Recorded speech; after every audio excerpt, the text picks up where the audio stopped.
part of the Press Play Podcast Network.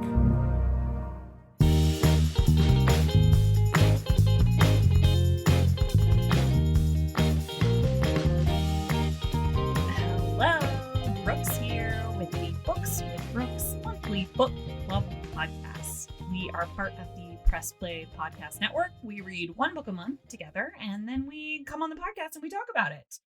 Our book for April 2022 is called The Rose Code by Kate Quinn.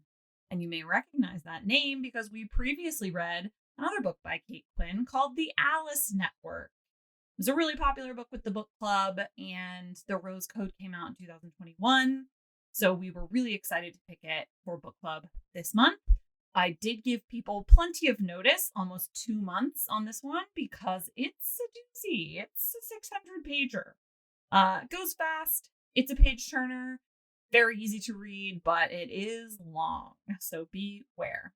I'm excited to announce our book club book for May 2022 is, drumroll please, Rock, Paper, Scissors by Alice Feeney.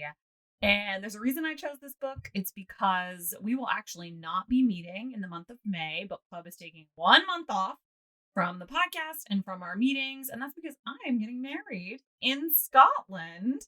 And this book is set in Scotland. Unfortunately or fortunately, it's set in Scotland, but it's also about a marriage on the rocks, I think. I will read you the description of the book so you can decide if you want to read it or not. But I thought it was thematically appropriate, especially given the setting. And this is what Goodreads has to say about Rock, Paper, Scissors by Alice Feeney. Things have been wrong with Mr. and Mrs. Wright for a long time. When Adam and Amelia win a weekend away to Scotland, it might be just what their marriage needs. Self-confessed workaholic and screenwriter Adam Wright has lived with face blindness his whole life. He can't recognize friends or family or even his own wife. Every anniversary, the couple exchange traditional gifts like paper, cotton, pottery, tin, and each year Adam's wife writes him a letter that she never lets him read until now. They both know this weekend will make or break their marriage, but they don't randomly win this trip. One of them is lying, and someone doesn't want them to live happily ever after. Ooh. So we've got a thriller here. It goes on to say 10 years of marriage, 10 years of secrets, and an anniversary they will never forget. Boom, boom, boom. So I hope everyone will pick that book up in May. I will try to do a book club discussion of that book in June. I just won't be able to do it during the month of May. So I hope you will forgive me. But today, this episode, we're really here to talk about The Rose Code with Kate Quinn. This month, again, due to some COVID complications, we unfortunately could not meet in person, so we met online, and I was able to record that conversation. The back half of it, due to some technical difficulties, did not get recorded. So please listen in to the first half of our book club conversation, and then I will come back at the end, and I'll sort of summarize what's missing due to audio technical difficulties. Oh boy, what a month. I hope everyone's doing great. And yeah, happy reading. And let's talk about The Rose Code by Kate Quinn. Chelsea, you listened on audiobook. Did anybody else listen on audiobook? I think Laura did. Anything we should know about it? You said it was long. It's like 12 hours long. What else? It was longer than that. Mine was like 16 hours. Oh, really? Interesting. Well, it said unabridged, so maybe there's 2 versions going around. Oh, I wonder. Which then makes me wonder which one we read. I would assume we read the unabridged one, right? Because it was really long. Very impressed with all the accents. She pronounced harem as harem, and it made me wonder, not that I use the word harem that much, but have I been saying it wrong? I don't think so. I say harem. What do you guys say? I see. Never harem. Harem. Maybe that's like the British pronunciation, like aluminium. Yeah, right, or herb. And Adidas. I loved the audiobook. I thought it was like one of the best audiobooks I've ever listened to. Wow. Was it one narrator or were there multiple? Yeah, it was one. That's high praise. She just did an excellent job. Like I feel like the differentiating that she was able to do between the characters, like you could tell which character was which, and their accents were so different. I do feel like that was kind of an important. I mean, maybe that's just important in general in like Britain. Like that, like the difference in their accents was really important. Like Mab didn't have the same accent that Osla had, who was very like posh. She like felt really self-conscious about it, and like I feel like they addressed that a lot. There's like always talking about people's vowels, which I do think. I mean, from what I know about British society, like your accent does tend to like indicate a lot about you, which I guess is true here as well, but more just like where you're from and not necessarily your socioeconomic status, the way that it does there. Okay. So 2 audiobook listeners. Should we say if we liked the book? Let's go around since we're virtual and we're recording. Chelsea, you go first. Did like the book, yes. Okay. Charlie. Yeah, I liked the book too.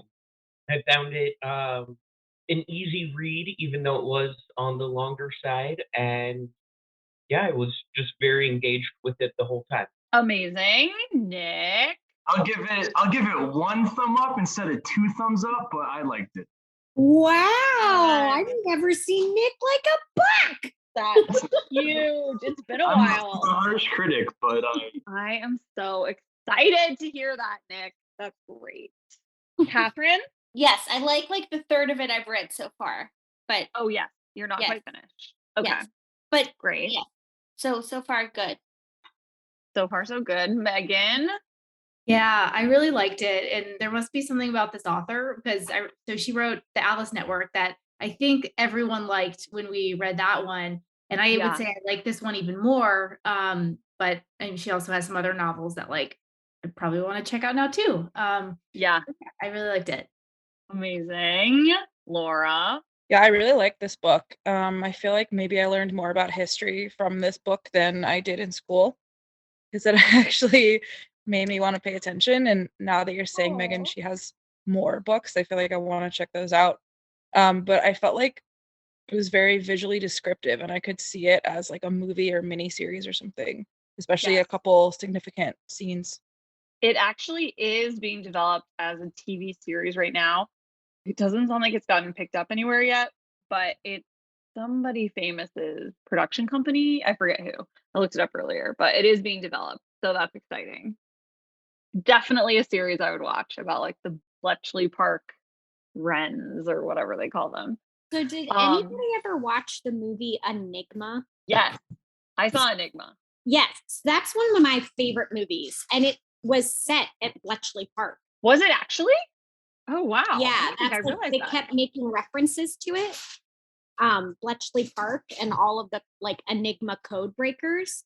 So like I felt like it was like, I don't know. It was just giving me flashbacks to that movie. Mhm.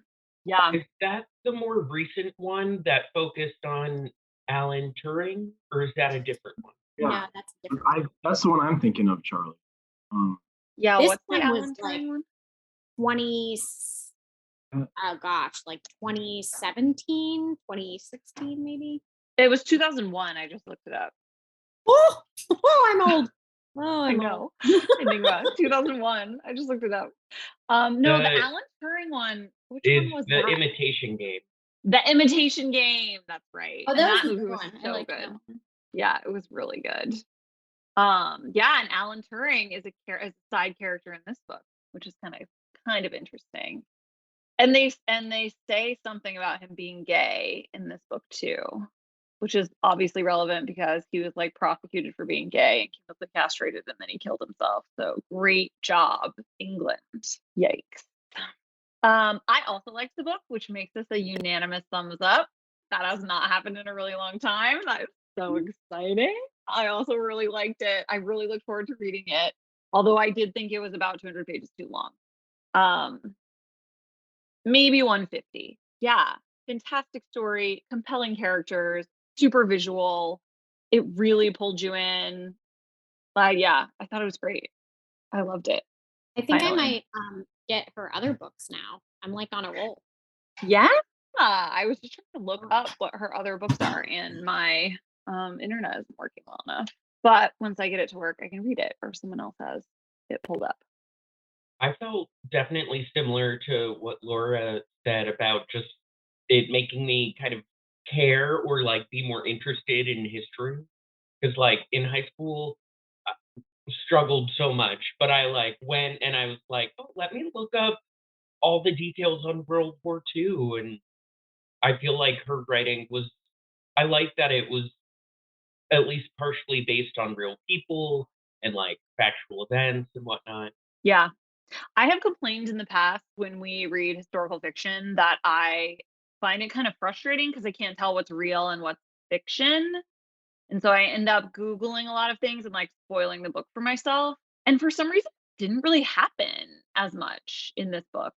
Like there were a couple of points where I Googled like what an Enigma machine looks like, or I Googled like what the bomb thing looks like, or like I Googled what does Bletchley Park look like, which then I found out in the back of the book they do have some pictures. So I could have just looked there, but I didn't realize that. But for some reason, I wasn't as bothered this time around about like which characters were real and like which situations were real. And I don't know exactly why, but it was much more pleasant for me as a reading experience. Did Yeah. oh sorry, go ahead.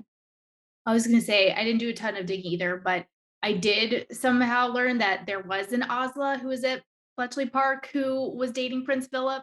I thought that was super. Yeah. Like she's real. Yeah. This is Yeah. like historical fiction, but only halfway fiction, which is nice. Yeah. As we're Yeah. saying, we all learned a lot. It's funny too, because have you all watched The Crown season 1? Because it's like kind of about like Elizabeth getting to, like kind of forcing the royal family's hand to marry Philip, and then Philip's kind of a dick. And I just kept thinking about that. I don't know how historically accurate that show is either, but in my head, that's how I picture him. So that was cool. Oh, the other books by Kate Quinn, I got it to work. So I think the most recent one is The Diamond Eye, The Girl They Left Behind, and another book called The Huntress. So maybe all Right. worth checking out. Yeah. Few options. Oh, the other thing, Charlie sent me yesterday a really funny TikTok that was all about like marketing World War II books. And it was like showing how similar all the covers are and how you have to have like a woman whose back is turned, the silhouette of an airplane, like hopefully someone's wearing fancy clothes. What was the other one, Charlie? And like a recognizable landmark. A So recognizable like, landmark. Our Big Ben or something. yeah. And they had so many examples in this TikTok. This book only has the woman facing away, but like it was Yeah. very funny. Only 1 point for this book, but the Alice Network, I think, gets a point. It has all three. It has Yeah, Big Ben and an airplane. airplane and a fancy dress woman with her back turned. Yeah, it's getting a little bit like Girl on the Train to me, where it's just like, okay, every book is now have to have the word girl in it. Like, we got to do that. I don't know. It's like becoming a little bit much, but I also really like this book, so who am I to complain? But it's definitely like kind of its own genre now, like World War II historical fiction, usually with a female heroine, like saving the day, which is great. What are the major themes of this book? Secrets. Yeah, secrecy. Deception. Sacrifice. Sacrifice. I like that a lot. Friendship. Loyalty. Big time loyalty. I would say there was an element of like belonging. Like we sort of had this mismatched cast of characters who like find their place at Bletchley Park and like sort of learn that they belong there and maybe they don't belong anywhere else, which I like. And then the author's note at the end kind of talked about that too, of like what a reputation Bletchley Park had for like its oddballs and eccentrics, and they sort of embraced that in a way that like other parts of society at that time would not have, which I thought was really cool. Yeah, I loved that excerpt at the audiobook also, like read that, how she was saying like it was known to be like the place for people who were considered to be on the spectrum or people who were oddballs to all be able to come together and feel like they had common interests and were able to have that secrecy aspect of not being social, and that was like what they were supposed to be, is not social. Yeah. And then at the same time, like, I like that she had said like there were secrets that were passed as among like the huts in order to give people peace of mind about their families and loved ones and things like that. Well, and women too. Like they hired women, which was unusual at the time. I mean, I think eventually like women were doing a lot of different kinds of work because like they had to. There were no men to do the jobs, but it seemed like Bletchley Park embraced that like earlier in the war process and treated them almost as equals. They weren't paid the same. They were held to slightly different standards, but for the most part, they got like similar opportunities to men, which was unusual at the time. I can't remember. Does anyone remember? They were just explaining, like, the one guy was saying why he liked hiring women better, and his explanation was, I remember it being kind of sexist. Yeah. Are you talking about Dilly Knox? Yeah, I forget what he said though. Where he was like, oh, their minds aren't bogged down with other things or something backhanded. Something like that. There's like more attention to detail or something. Like they care about little things more or something. Because they do like shopping lists or something. Yeah. Like it was like this backhanded compliment. Yeah. But care about the things at home. So in the audiobook, whenever she read the like newsletter, I don't know how you guys read it in your minds that had like the physical book, but to me it sounded like Gossip Girl. Yeah. That's the way that she read it, and she was like, this week in BP. And it sounded exactly like Gossip Girl, which was fun. Totally. Or yeah, like, I read it kind of like that in my head. I kept reading it like Lady Whistledown. Yes. Bridgerton. Yeah, totally. Yeah. I do think, I know Laura and I have said this before, and Jen, as far as like, I think more crimes would be solved if women were the detectives. Yeah. Hey everyone, it's JD from the Hyman Podcast. Backed by popular demand, I'm excited to let you know that new episodes of the Hyman Podcast will drop every other Monday on Apple Podcasts, Spotify, or wherever you listen to your podcasts. We're going to continue the conversations we started last season and keep having those hard conversations. There is so much in store for you this season, and I'm excited to share it with you. Subscribe today so you don't miss a single moment. The Hyman Podcast, part of the Press Play Podcast Network. Oh yeah, here's the section that you were talking about, Laura, page 109. He says, never mind. What I'm saying is, I don't need a lot of young cockerels chesting about competing with each other. Women, Dilly leveled a finger at Beth, are more flexible, less competitive, and more inclined to get on with the job in hand. They pay more attention to detail, probably because they've been squinting at their knitting and measuring things in kitchens all their lives. They listen. That's why I like fillies instead of colts, my dear, not because I'm building a harem. Now drink your gin. Pretty sexist, definitely. I did feel like in general, the book, like the women are like much better workers than the men. Mm-hmm. I like that expression, chesting about, though. Chesting about. Yeah, chesting about competing with each other. What did you guys think of the character of Billy? He was the real person, apparently. I'm trying to Kind of remember Billy. Eccentric old kook. He was the one who like ran the section Beth was in with the code breakers. Dilly Knox. It was like her mentor that she would go and visit. He got sick. Oh, sorry, Catherine. I don't want to like give it away. I mean, oh no. I'm the delinquent here. Everyone talk freely amongst yourself. Did he really die? Did he die in real life? Yeah, I think he did, unfortunately. I thought but he would do what they described, like work home and like he like kept working on it until the end, basically. Yeah, no, that guy was a good dude, and I liked his his wife too. Like she was totally down, like to be a code breaker's wife, to keep all the secrets, and she helped everyone out until the very end, keeping all the code breakers there. Okay, did anyone else notice Catherine, it's not a spoiler, but you haven't read this No, yet. seriously, no, everyone, But I don't want to hinder. His wife at one point keeps talking about like the long baths that he really liked to take. And so I thought they were gonna like find something in like the bathtub or something. Like I was like, oh, go check the bathtub. Like he loves to take baths. That didn't pan out, but that was my theory for a little while. Yeah.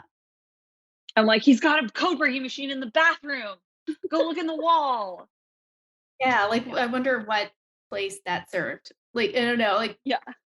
But 100 years ago, baths were a true luxury. It sounds like. Churchill really liked baths.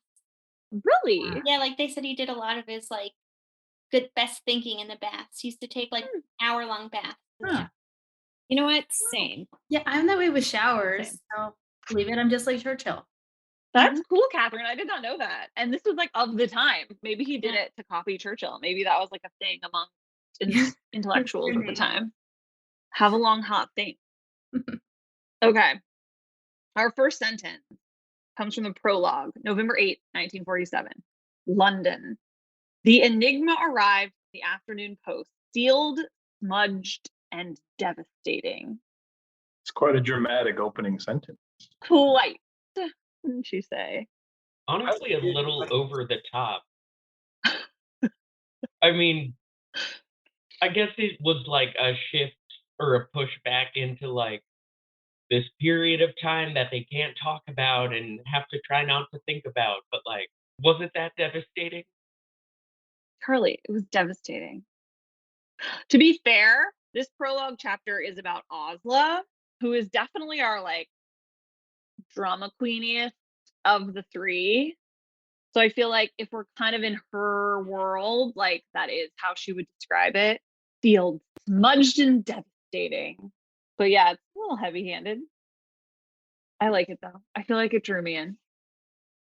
How much do you all know? I know, Chelsea, you said you've seen Enigma and you recognize Bletchley Park, but how much did you all know about the code breakers at Bletchley Park? Did you know anything about them before this book? I didn't know anything about them, but there was one night that I was reading this before bed and they were describing the Enigma machine and I didn't know what it was. And so I spent probably an hour watching YouTube videos at like midnight about the Enigma machine. And it is so complicated. It's insane.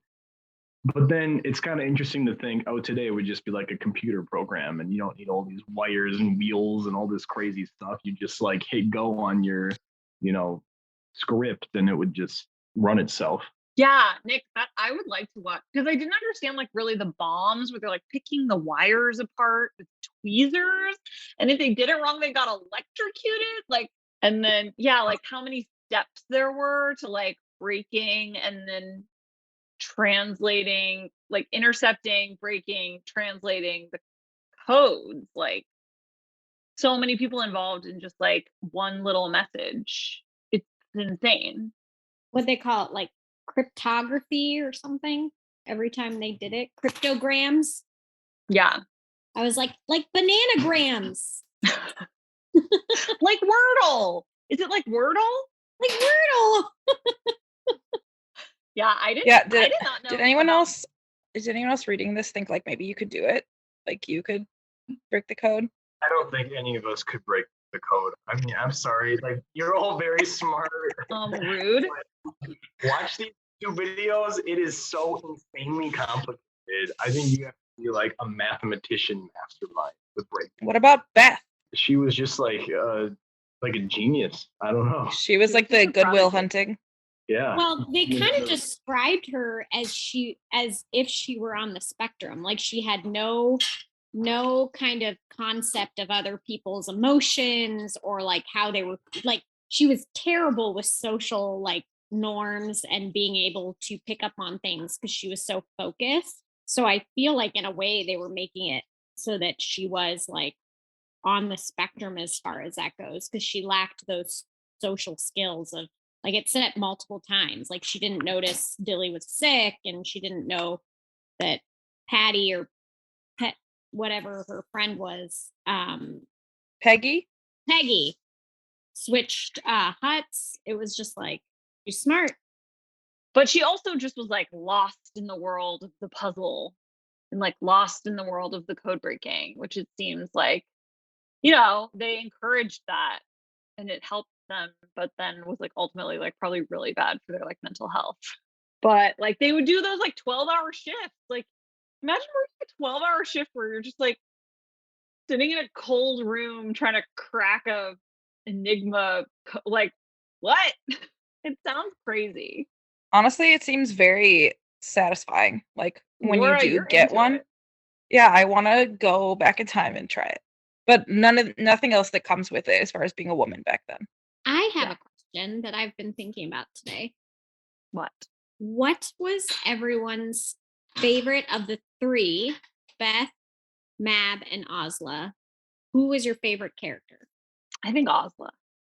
Yeah, I think he'd be the most fun to hang out with. I think Mab reminded me of myself.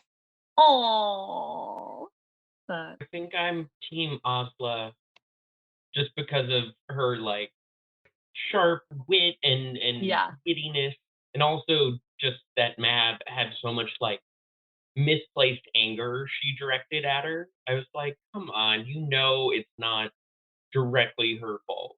Yeah. I think I'm going to go with Beth because she had the biggest transformation over the course of the book. And she went from Ooh. being this really shy, mousy girl who couldn't stand up for herself to really kind of coming into her own and asserting her place in the world. You're So I right. like- And she really was the hero, like really saved the day. No spoilers, but she, I mean, the other girls helped. Spoil obviously, away, but- seriously. It's like annoying when someone who hasn't read the book feels like they have to censor themselves. So don't censor yourself. I'm still gonna read it. Spoil away.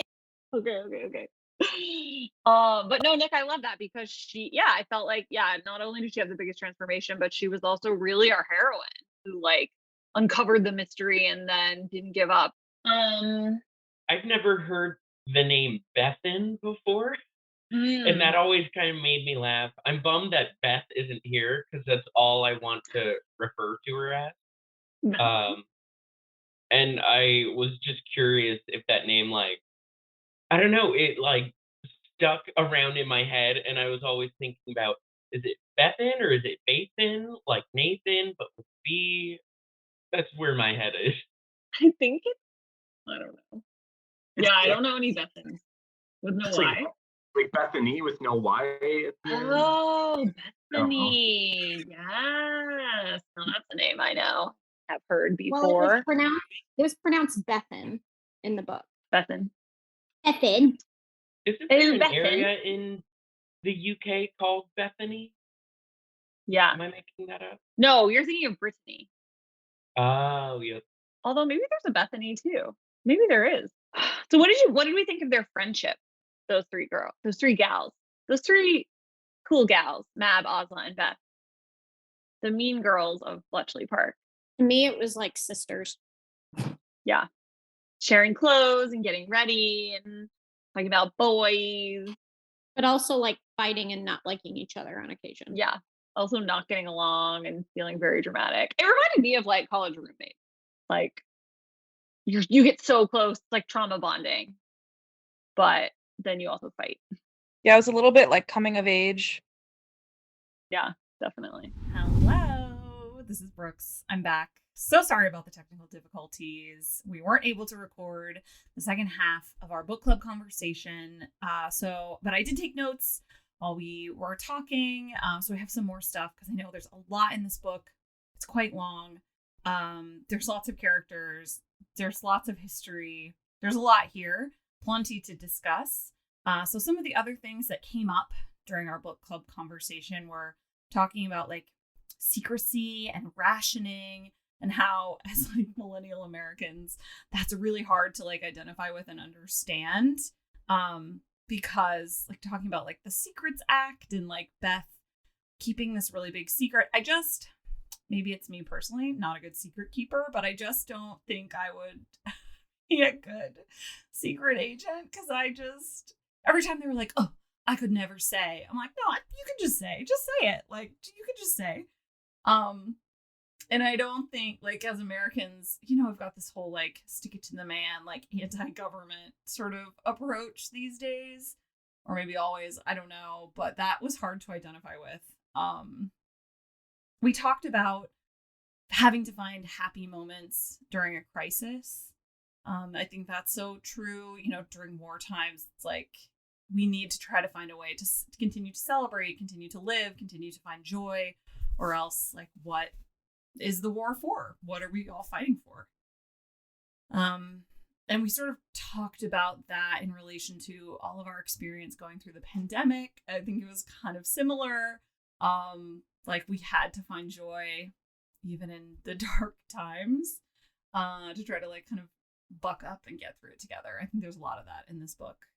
One thing I think about a lot with this sort of, like, historical fiction, specifically like World War II heroine genre that has become so popular. There's so many books like this and like on topics like this, women who were heroes in the war, who, just like war heroes. I worry that these books overly romanticize war in a way that I don't really agree with. And I brought that up to our book club, and I think I was kind of overruled, which is great. But we sort of ultimately decided, like, yeah, yes and no. Like, this book does discuss really traumatic events. It's at times quite bleak, even during, like, romantic stuff. And I also think this book included some, like, pretty graphic violence, like war violence. I mean, they were constantly in cities that were being bombed. So while we weren't, in many of these, like, this genre of book, like, you're not on the front lines fighting with the men, you're at home with the women fighting this sort of home front war. And this book, like, did portray, I think, like, a fair amount of graphic violence. So I was kind of overruled on that, like, question of, does this overly romanticize the topic of war? Which is great. Must just be me. We talked about sort of how it all wrapped up in a little bow in the end, which I think is sort of, this genre, like, it is historical fiction, but it's also a little bit romance, right? And so we needed all of our characters to have a happy ending. And we talked specifically about Mab and how she sort of just ended up with this, like, really hot, perfect Australian man who's, like, perfect for her in every way. So that really worked out. Great job, Mab. We touched a little bit on the poetry that's in this book. Francis Gray, Mab's first husband, is a sort of a war poet. And Nick had a really funny response, which was, it was a lot better than the Crawdad Girls poetry. So you'll remember when we all read where the Crawdad sings. There's a lot of poetry in that book, which was divisive amongst our book club. So that was really funny. Yeah, we talked about, like, did we sniff out who the traitor was in the end? Like, who sort of saw that coming? I don't think that was a twist so much as just a reveal. I mean, we were sort of given, basically like 4 characters that the traitor, like, could have been. So I didn't think it was super surprising when we actually found out who it was, which I guess I won't say here just in case no one's read it. But we talked about that. So yeah, overall, a fantastic book. It was a unanimous thumbs up from our book club, which you all know how rare that is. It's thrilling when it happens. Although disliking books is a part of reading books, totally normal, but it's really fun when everyone likes our monthly pick. So I hope this answered a lot of your questions, made you think a little bit more about the Rose Code if you read along with us. And we'll be back in June to discuss our May book, which is Rock, Paper, Scissors by Alice Feeney. In the meantime, happy reading.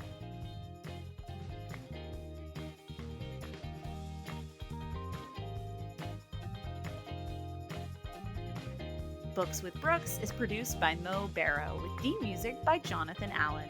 Books with Brookes is part of the Press Play Podcast Network, which empowers hosts to create high-quality professional shows that inspire and entertain. If you've been dreaming of hosting your own podcast, we can help. Please email content@pressplaypodcast.com to get started today.